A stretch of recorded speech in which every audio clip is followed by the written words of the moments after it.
But when you look back over the years, you did some monumental things. What do you think was the secret behind your success? Well, listen, I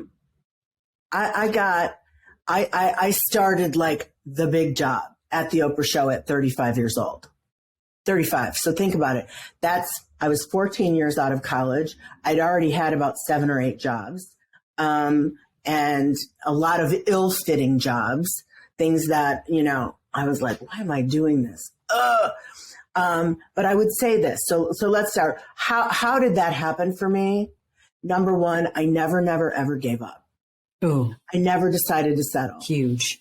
And there were some hard times, I'm telling you. It's hard when you're in your early 30s and your friends are married, having babies, going to the country club with plenty of money, and you don't know if you can pay your rent. So there were hard times. It was hard. It was painful. It was a lot of questioning, like, do I have the talent? I think I'm talented. People have told me all my life I'm talented. Why am I not blossoming, with this job thing? And I think my desperation, my, trying too hard, all those things really worked against me. Like, I was a whiz in those ill-fitting jobs. They all wanted to keep me and promote me. I just didn't want to do them. So even though I never knew when to leave. That's always been a problem for me. I'm so loyal. I'll just stay until, the wheels fall off. Yeah, pretty much. Never know when to leave.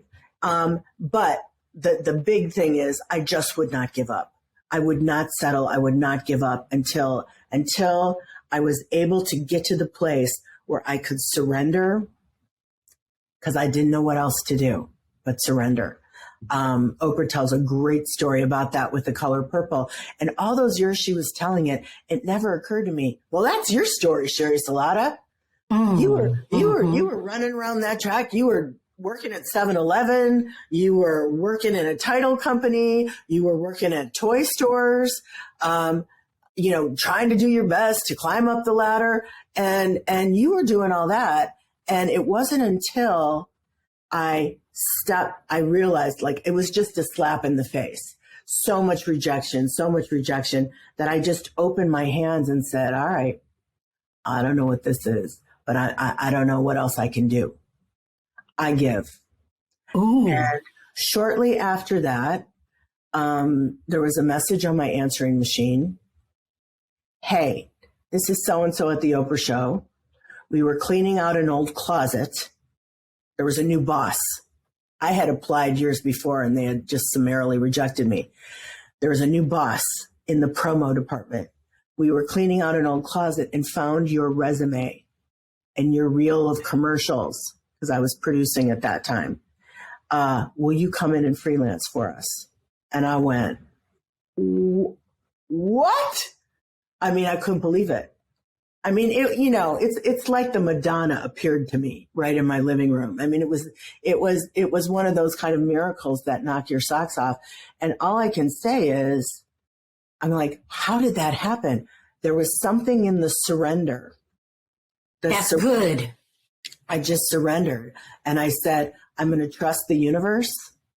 I'm going to trust myself, and I'm going to see where this goes. And it was shortly after that when that turned around. And then I took everything I learned from all of the other jobs and I brought it into the Oprah show, and it was like, here's what I'm going to do.